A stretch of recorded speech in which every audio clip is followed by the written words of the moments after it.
Bonjour à tous, je vous retrouve aujourd'hui pour une nouvelle vidéo dédiée aux livres qui se passent en Écosse. Si vous ne l'avez pas encore vu, je vous remets la première vidéo qui concerne les livres hors thrillers. Je vous la remettrai en haut de l'écran. Et aujourd'hui, on va donc parler des thrillers qui se passent en Écosse. Je vous ai fait une petite sélection, il n'y en a pas beaucoup, mais c'est des titres qui m'ont beaucoup plu et que je vous recommande vivement. Donc on va pas trop traîner et on va commencer tout de suite. Le premier que je vous présente, c'est le premier tome d'une saga qui à mon avis n'est plus à présenter, mais sait-on jamais, si vous la connaissez pas, elle vaut vraiment le détour. Il s'agit de The Black House de Peter May, qui est donc le premier tome de la trilogie de Lewis. En français c'est l'île des chasseurs d'oiseaux, l'île des tueurs d'oiseaux, quelque chose comme ça. Ici, on est donc sur une trilogie qui se situe sur l'île de Lewis et Harris, donc dans les Hébrides extérieures sur la côte ouest de l'Écosse. Et on va suivre Finlay, et je crois que c'est MacLeod, oui c'est ça, c'est MacLeod, son nom de famille, Finn, qui est de retour dans les Hébrides après avoir vécu plusieurs années sur l'Écosse continentale, comme on dit. Et en fait, il était dans la police, sauf qu'il lui est arrivé un événement traumatisant qui fait qu'il a quitté son job de super flic, entre guillemets, et qu'il décide de retourner à ses racines sur l'île de Lewis et Harris. L'île de Lewis et Harris, si vous ne connaissez pas, je vous invite à aller regarder des images sur internet pour vous mettre un peu dans l'ambiance. C'est une île magnifique, moi je rêve d'y aller. C'est un peu le cliché qu'on peut avoir des îles en Écosse, c'est des îles battues par les vents où il y a plus de moutons et de vaches que d'humains presque. Un peu désolée, un peu désertique, mais vraiment impressionnante et où on se sent tout petit face à la nature. Et donc Finn va rentrer chez lui, sachant qu'il a perdu ses parents et il a également perdu sa tante, qui était sa dernière famille, et il va renouer avec un vieil ami. Il va se rendre compte qu'il a des espèces de manques dans sa mémoire, et il y a des choses dont il pense se souvenir, mais qui ne sont peut-être pas exactement la vérité. Et en fait, ce tome en particulier, mais aussi cette saga dans son ensemble, traite en général de la mémoire et des tromperies de la mémoire, de ce qu'elle peut nous faire croire pour parfois nous protéger ou protéger les autres. C'est une trilogie passionnante. Moi, ce premier tome m'a retourné le cerveau et les tripes. Vraiment, j'ai pas envie de vous en dire beaucoup. Sachez que, comme le titre en français l'indique, l'île des chasseurs d'oiseaux, on va également s'attacher à une tradition culturelle locale, c'est-à-dire que les hommes partent une fois par an chasser les gannets, les cormorans, je crois, je vous le remettrai en bas de l'écran si c'est pas des cormorans. C'est un peu un rite initiatique pour les hommes, et ça tourne autour de ça. Comme dans chaque roman de Peter May, en fait, l'intrigue tourne autour d'une tradition ou d'un élément culturel important en Écosse, et ensuite on fait le lien avec les personnages ou leurs ancêtres, mais en tout cas, comme je vous l'ai dit, il y a toujours un rapport très fort à la mémoire et aussi à l'héritage, que ce soit l'héritage au sens propre ou l'héritage culturel un peu plus immatériel. Le deuxième tome, lui, concerne un homme qu'on retrouve, un cadavre qu'on retrouve en quelque sorte momifié ou pétrifié dans la tourbe, parce que la tourbe conserve très bien les cadavres, et on va donc mener une enquête sur un meurtre qui a plusieurs dizaines d'années. Et le troisième tome a un lien avec les chessmen, donc les pièces d'échiquier. Les Lewis chessmen, en fait, sont des pièces d'échiquier qui ont été retrouvées il y a une vingtaine d'années sur Lewis, et qui dateraient de l'époque viking, donc à peu près du Moyen-Âge, et c'est un des plus grands trésors de l'Écosse, et donc le troisième tome parle de ça. Comme je vous le dis, il y a toujours un lien très très fort avec l'Écosse qui fait que ces enquêtes ne pourraient pas se dérouler ailleurs que sur Lewis et Harris, ou en tout cas ailleurs qu'en Écosse. J'ai adoré cette saga dans son ensemble, je vous conseille vraiment le tome 1 à mon avis. On n'en ressort pas forcément indemne, et surtout je pense qu'il y a peu de livres qui y ressemblent et qui sont autant capables de vous mener par le bout du nez du début à la fin. Maintenant, le seul autre roman de Peter May que j'ai lu pour l'instant, c'est I'll Keep You Safe, a été une énorme déception, je reviendrai pas dessus. Mais donc maintenant, en fait, je suis un petit peu méfiante vis-à-vis de cet auteur. J'ai deux autres de ses romans dans ma pile à lire, mais j'ai pas envie en fait de continuer à être déçue et à gâcher la si belle image que j'avais de cette trilogie. Donc peut-être que en fait cette trilogie sera la seule que je lirai de Peter May. Mais quoi qu'il en soit, si vous connaissez pas, foncez, c'est vraiment excellent. Ils existent tous les trois en poche, que ça soit en anglais ou en français. On les trouve très facilement en occasion ou en bibliothèque. Donc vraiment, si vous avez l'occasion, plongez-vous dedans et laissez-vous guider, vous allez voir, c'est une expérience assez unique. Le deuxième roman que je vous présente, je vous en ai parlé très récemment, je vous en ai parlé dans mon dernier avis lecture. Il s'agit de Hyde de Craig Russell. On est ici sur une parution assez récente, c'est sorti au Royaume-Uni il y a quelques mois, donc c'est pas encore traduit, je sais pas, ça le sera, je l'espère. Mais juste pour vous faire le pitch, on va suivre Edward Hyde qui est capitaine dans la police d'Édimbourg. On se situe à l'époque victorienne, c'est-à-dire à l'époque où Édimbourg était ce qu'on appelait Old Ricky, c'est-à-dire la vieille puante littéralement. C'était vraiment la période très cliché d'Édimbourg comme ville sale, dangereuse, remplie de meurtriers à tous les coins de rue, où les salles d'opium se bousculent au bordel, enfin bon bref, une image de ville bien crado, bien glauque, comme on peut la voir dans certains films, ou par exemple, si vous avez déjà vu le film La Ligue des Gentlemen Extraordinaires, c'est exactement ce genre d'ambiance. On est à l'aube de la révolution industrielle, mais on sent qu'il y a certains endroits qui ont encore du mal à se sortir de la crasse en quelque sorte, et c'est exactement cette image que nous donne Craig Russell d'Édimbourg là-dedans. C'est-à-dire qu'on a la nouvelle ville qui s'est développée, mais la vieille ville existe encore bel et bien dans son jus, et le port de Leith aussi existe encore sous sa forme de dock d'Édimbourg, et où c'est donc là qu'on trouve beaucoup de criminels, de drogués, de prostituées, etc. J'ai beaucoup aimé la façon dont est dépeinte Édimbourg au niveau de l'histoire. Si vous n'avez pas vu mon dernier avis lecture, on suit donc un capitaine de police qui un jour va se retrouver sur une scène de crime. Il va découvrir un crime extrêmement violent, mais il n'a aucune idée de comment ni pourquoi il s'est retrouvé sur cette scène de crime à cet instant-là, parce que ce n'était pas du tout dans son périmètre habituel, c'est loin de chez lui, c'est pas là où il travaille, il n'a aucune idée de comment il s'est retrouvé là. Et va s'en suivre une enquête qui, vous le voyez à la couverture, va faire référence à la culture celtique en général, hein, la culture pan-celtique. Il va être fait mention de créatures du folklore celtique, il va y avoir des phrases ou des termes en gaélique. Dans ce livre, évidemment, c'est traduit, mais voilà, sachez qu'il y a du gaélique, c'est ça, c'est très chouette. Il va également être fait mention du mouvement pour l'indépendance irlandaise, donc c'est très ancré au niveau culturel dans la culture celtique au sens large. On est sur un thriller qui a un côté surnaturel. Maintenant, la clé de ce roman, c'est savoir s'il s'agit réellement de surnaturel ou pas, ou si on est quelque chose dans l'ordre du psychologique. Je vous dis pas ce qu'il en est au final. Sachez simplement que c'est la question de ce roman. Est-ce que ce qui se passe autour de Hyde est un délire psychotique, ou est-ce qu'il y a vraiment des forces surnaturelles à l'œuvre? On a évidemment une référence, même plus qu'une référence, une inspiration indirecte du Dr. Jekyll et Mr. Hyde de Stevenson. On a d'ailleurs une référence à Stevenson qui est faite. On a également une référence à Conan Doyle et à Sherlock Holmes.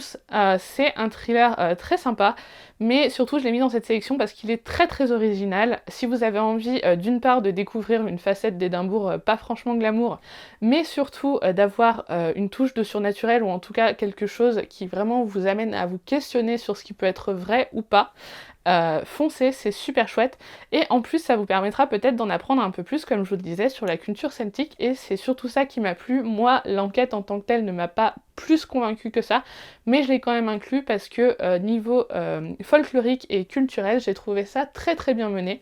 Attention toutefois à l'écriture, je vous l'ai dit, il n'est pas encore traduit. Si vous n'avez pas l'habitude de lire en anglais, et a fortiori si vous n'avez pas l'habitude de lire des thrillers historiques en anglais, passez peut-être votre chemin, attendez qu'il soit traduit, parce que c'est pas évident. On est vraiment dans un style d'époque assez recherché, assez travaillé, et en plus comme on part parfois dans des éléments touchants ou non surnaturels, ou en tout cas un peu à l'onirique, ça peut déstabiliser si on n'a pas l'habitude. Maintenant, si vous êtes à l'aise en anglais, lisez-le, franchement à mon avis vous passerez un très bon moment, surtout pour cet automne, c'est vraiment super, ça fait un petit peu frissonner quand même. Le troisième roman dont je peux vous parler, je l'ai pas en papier, mais je vous mettrai la couverture en bas de l'écran. Si je l'ai pas, c'est parce que je l'ai prêté, et en général quand je prête un livre, c'est vraiment bon signe, c'est que je le recommande sincèrement. Il s'agit du dernier message de Nicolas Beuglet, c'était ma première lecture de 2021. On est sur un premier tome d'une saga avec une enquêtrice récurrente qui s'appelle Grace. Grace, elle habite, il me semble, à Glasgow et en fait, elle va être appelée pour un meurtre qui a eu lieu sur une île complètement désolée au large de l'Écosse. Cette île, c'est l'île de Iona. En fait, c'est une île sur laquelle il n'y a aucun habitant permanent à part un monastère. Donc les seuls résidents de cette île à l'année sont des moines, sinon c'est uniquement une réserve et où il y a éventuellement quelques touristes. Mais voilà, on sait très bien que les seules personnes qui ont pu être impliquées dans le meurtre sont les moines vivant dans le monastère. Et donc Grace va être chargée d'enquêter sur cette affaire. On va passer un certain temps en Écosse et ensuite ce thriller nous emmènera ailleurs, je crois que c'est en Norvège ou en Suède. Il me semble que c'est en Norvège. Mais c'est un thriller vraiment très haletant. Si vous avez déjà lu des choses comme, alors pas le Da Vinci Code, mais d'autres livres de Dan Brown, ça vous fera peut-être penser à ça. C'est un thriller vraiment où déjà on voyage, il y a pas mal d'aventures et il y a quand même des gros questionnements scientifiques. Je veux pas vous en dire plus parce que j'ai pas envie de vous spoiler, vraiment pas. Mais sachez qu'il fait vraiment remettre en question certaines choses sur l'humanité avec un grand H et sur la façon dont nous vivons actuellement. C'est assez rare que quand je finisse un livre, je me pose beaucoup de questions.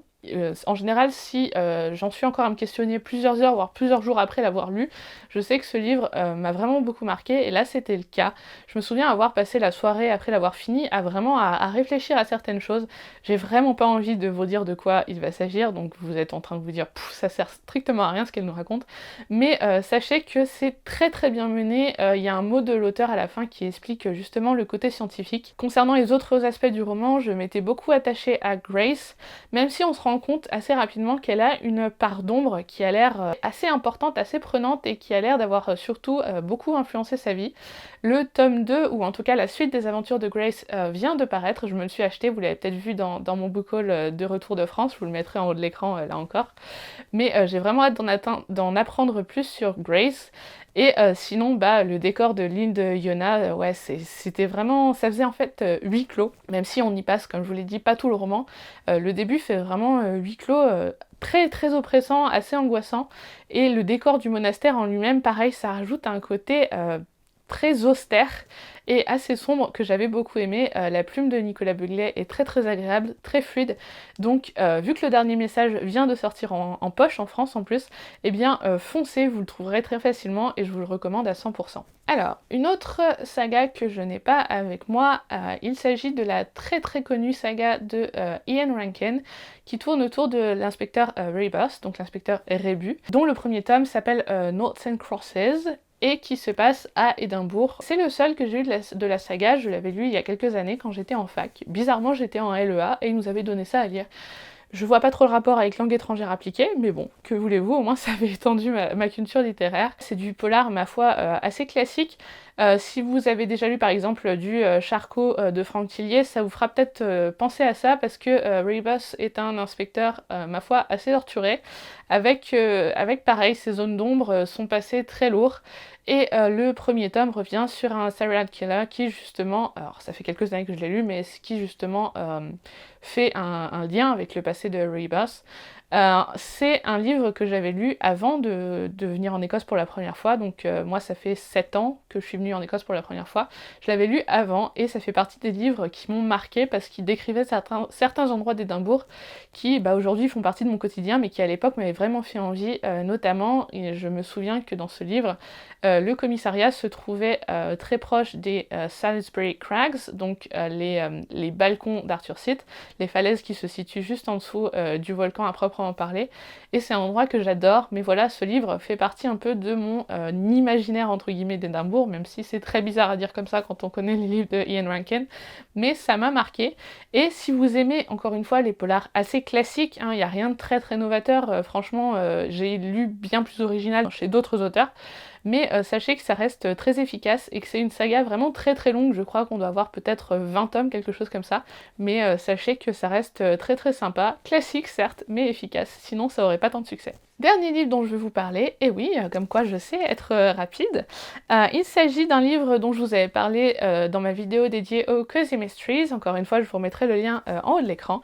Il s'agit de The Postscript Murders de Ellie Griffith. Pourquoi je l'ai gardé en dernier? Comme je vous l'ai dit, c'est un Cozy Mystery, pas un thriller à proprement parler. Mais je me suis dit qu'il en fallait un petit peu pour tout le monde dans cette vidéo. Si vous aimez pas les gros polars sanglants, violents, frissonnants, psychologiques, etc., pourquoi pas tenter un Cozy Mystery? Celui-là, c'est comme le dernier message, il ne se passe pas intégralement en Écosse, mais on a quand même toute une partie de l'intrigue qui se passe à Aberdeen. Si je l'ai mis dans cette liste, c'est parce que moi-même j'ai vécu à Aberdeen, donc forcément il a une petite valeur sentimentale pour moi. Je vous en ai parlé, souvenez-vous, on va suivre Natalka, qui est une dame qui travaille dans une maison de retraite. Je crois qu'elle travaille en tant qu'aide-soignante. Et en fait, un jour, elle va se rendre chez une de ses patientes, ou alors elle fait le ménage, bref, on s'en moque. Elle va se rendre chez une de ses patientes, et cette patiente, Peggy, est décédée. Sauf que Peggy avait plus de 90 ans, et donc, que ce soit les docteurs ou la police, tout le monde va s'accorder à dire qu'elle est simplement morte de vieillesse, et qu'il n'y a pas besoin d'enquêter, sauf que Natalka va sentir que quelque chose ne tourne pas rond. Et en effet, Peggy avait une profession très particulière, c'est-à-dire qu'elle était chargée d'imaginer pour des auteurs de policiers ou de thrillers, était chargée d'imaginer par exemple des façons de tuer les personnages ou des façons de mener un complot ou etc. Donc c'était un peu une ghostwriter mais spécialisée dans les thrillers. Et Natalka va se demander si la mort de Peggy a éventuellement un rapport avec son métier. Et elle va recruter d'autres membres de la maison de retraite et encore d'autres personnages pour enquêter. C'est pour ça que c'est un Cozy Mystery, c'est parce que ce sont des détectives amateurs. Leur enquête va notamment les mener à Aberdeen dans un festival de littérature policière. Et j'ai beaucoup aimé. C'est pas aussi doudou que d'autres Cozy Mystery, par exemple, c'est plus sombre que les détectives du Yorkshire, par exemple. C'est moins tourné vers l'humour, etc. Donc c'est quand même assez... Dans le ton en tout cas, c'est plus proche des thrillers que des Cozy Mystery sur certains aspects. Donc c'est aussi pour ça que je me suis permis de le mettre ici. C'est très très sympa, ça se lit très vite. C'est assez court. Il a été traduit, je vous remettrai le titre en barre d'infos. Il est passé complètement inaperçu, j'ai l'impression, en France, donc n'hésitez pas à aller le chercher parce que c'est vraiment très très sympa à lire. Et mine de rien, on s'attache au personnage et surtout, moi, l'idée qu'une vieille dame de 90 ans soit ghostwriter pour des auteurs de thrillers, ça, ce concept, moi, j'avais adoré. C'est assez bien écrit et même en anglais, ça reste accessible. C'est pas le plus accessible des Cozy Mysteries, mais si vous avez déjà lu quelques romans en anglais, ça sera beaucoup plus facilement lisible que par exemple Hyde de Craig Russell dont je vous ai parlé tout à l'heure. C'en est tout pour cette liste des romans thrillers que j'ai lus qui se sont passés en Écosse. J'en ai encore plusieurs dans ma pile à lire, notamment j'aimerais beaucoup lire prochainement Northanger Abbey de Val McDermid, qui est une réécriture du classique de Jane Austen à la sauce policière. Et également je voudrais lire Pine, qui était une sortie de l'année dernière qui a été très remarquée et qui est plutôt un policier à la sauce nature writing qui se passe dans les Highlands. Mais ça, je pense que je vais les lire cet automne et pourquoi pas vous les mettre dans une future vidéo de mise à jour de mes lectures sur l'Écosse. Dans tous les cas, n'hésitez pas à me suggérer des titres, à me dire si certains de ceux que je vous ai présentés vous font envie ou si vous les avez déjà lus. Moi, je vous attends dans les commentaires pour avoir vos avis. N'hésitez pas à liker et à vous abonner à la chaîne, à la recommander à quelqu'un si ce n'est pas déjà fait. Moi, je vous dis un grand merci et je vous dis à très bientôt. Ciao!